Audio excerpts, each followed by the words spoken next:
ಓಂ ಶ್ರೀ ಗುರುಭ್ಯೋ ನಮಃ. ಫ್ರೆಂಡ್ಸ್, ಎಲ್ಲರಿಗೂ ನಮಸ್ಕಾರ. ಮೇಷರಾಶಿಯ ಆತ್ಮೀಯ ಬಂಧುಗಳೇ, ಎಲ್ಲರಿಗೂ ನನ್ನ ಪ್ರೀತಿಯ ನಮಸ್ಕಾರ. ಅಗ್ನಿ ತತ್ವದ ಪ್ರತೀಕವಾಗಿರುವ ಮೇಷರಾಶಿಯವರ ಜೀವನದಲ್ಲಿ 2020ರ ಸಂಕ್ರಾಂತಿಯ ನಂತರ ಬಹಳ ದೊಡ್ಡ ಬದಲಾವಣೆಗಳು ಆರಂಭವಾಗಲಿವೆ. ನೀವು ನಂಬಿದ್ರೂ ನಂಬದಿದ್ರೂ ಈ ಕಾಲದಲ್ಲಿ ನಿಮ್ಮ ಜೀವನದಲ್ಲಿ ನಡೆಯಲಿರುವ ಘಟನೆಗಳು ನಿಮ್ಮ ಮನಸ್ಸನ್ನು ಬೆಚ್ಚಿ ಬೀಳಿಸುತ್ತೆ. ಬ್ರಹ್ಮಾಂಡದ ಶಕ್ತಿಗಳು ಮೇಷರಾಶಿಯವರ ಮೇಲೆ ನೇರವಾಗಿ ಪ್ರಭಾವ ಬೀರುತ್ತಿರುವ ಈ ಸಮಯದಲ್ಲಿ ನೀವು ತೆಗೆದುಕೊಳ್ಳುವ ಪ್ರತಿಯೊಂದು ನಿರ್ಧಾರನೂ ನಿಮ್ಮ ಭವಿಷ್ಯವನ್ನು ರೂಪಿಸಲಿದೆ. ಈ ಕಾರಣಕ್ಕೆ ಈ ಮಾತುಗಳನ್ನು ನಿರ್ಲಕ್ಷ್ಯ ಮಾಡದೆ ಕೊನೆಯವರೆಗೂ ಗಮನದಿಂದ ಕೇಳೋದು ಅತ್ಯಂತ ಅಗತ್ಯ. ಮೇಷರಾಶಿಯವರ 2026ರ ಜನವರಿ ತಿಂಗಳಿಂದ ನಿಮ್ಮ ಜೀವನದಲ್ಲಿ ಮೊದಲನೆಯದಾಗಿ ಕಾಣಿಸಿಕೊಳ್ಳುವ ದೊಡ್ಡ ಬದಲಾವಣೆ ಅಂದರೆ ನಿಮ್ಮ ಸುತ್ತಲೂ ಇರುವ ಜನರ ನಿಜ ಸ್ವಭಾವ.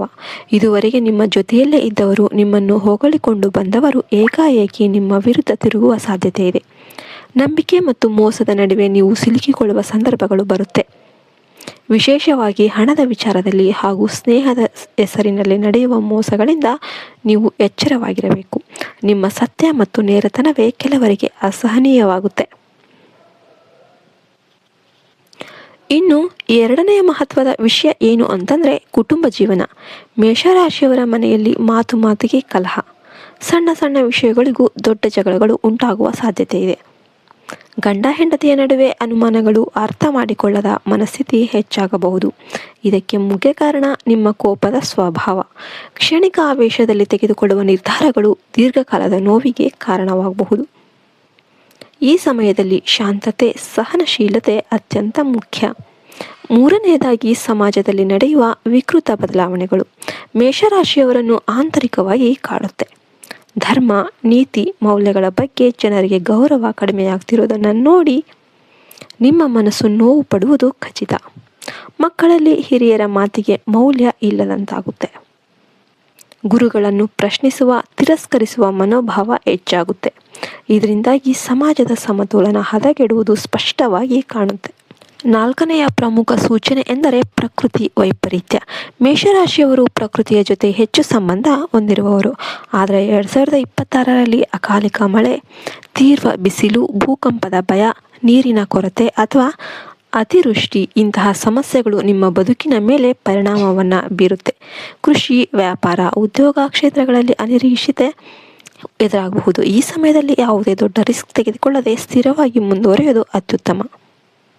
ಐದನೆಯ ಮತ್ತು ಅತ್ಯಂತ ಭಯಾನಕ ಸೂಚನೆ ಅಂತಂದರೆ ಮಾನವ ಸಂಬಂಧಗಳ ಕುಸಿತ. ಅಕ್ರಮ ಸಂಬಂಧಗಳು, ಮೋಸ, ದ್ರೋಹ, ಲಾಲಸೆ ಇವುಗಳು ಹೆಚ್ಚಾಗುತ್ತೆ. ಸ್ತ್ರೀ ಪುರುಷರ ನಡುವಣ ಪವಿತ್ರತೆಯ ಬದಲು ಕಾಮ ಮತ್ತು ಸ್ವಾರ್ಥ ಮೇಲ್ಗೈ ಸಾಧಿಸುತ್ತೆ. ಇದರಿಂದ ಅನೇಕ ಕುಟುಂಬಗಳು ನಾಶವಾಗುತ್ತೆ. ಮೇಷರಾಶಿಯವರು ಈ ಪಾಪದ ಚಕ್ರದಲ್ಲಿ ಅದರಿಂದ ದೂರ ಇದ್ದು ಧರ್ಮದ ಮಾರ್ಗದಲ್ಲಿ ನಡೆಯೋದು ಅತ್ಯಂತ ಅವಶ್ಯಕವಾಗಿರುತ್ತೆ. ಆರೋಗ್ಯದ ವಿಚಾರದಲ್ಲಿ ಮೇಷರಾಶಿಯವರು ಎಚ್ಚರವಾಗಿ ಇರಬೇಕು. ಅತಿಯಾದ ಒತ್ತಡ, ಕೋಪ, ಅತಿ ತಿಂಡಿ, ಅತಿ ನಿದ್ದೆ ಇವುಗಳಿಂದ ಹೃದಯ ಸಂಬಂಧಿತ ಸಮಸ್ಯೆಗಳು, ರಕ್ತದೊತ್ತಡ, ಮಾನಸಿಕ ಅಶಾಂತಿ ಉಂಟಾಗಬಹುದು. ಮನೆಯ ಆಹಾರ ಬಿಟ್ಟು ಹೊರಗಿನ ಆಹಾರಕ್ಕೆ ಹೆಚ್ಚು ಒಲವು ತೋರಿದರೆ ಅನಾರೋಗ್ಯ ಖಚಿತ. ಈ ಸಮಯದಲ್ಲಿ ದೇವರ ನಾಮಸ್ಮರಣೆ, ಧ್ಯಾನ, ಸರಳ ಜೀವನ ಶೈಲಿ ನಿಮ್ಮ ರಕ್ಷಣಾ ಕವಚವಾಗಿರುತ್ತೆ.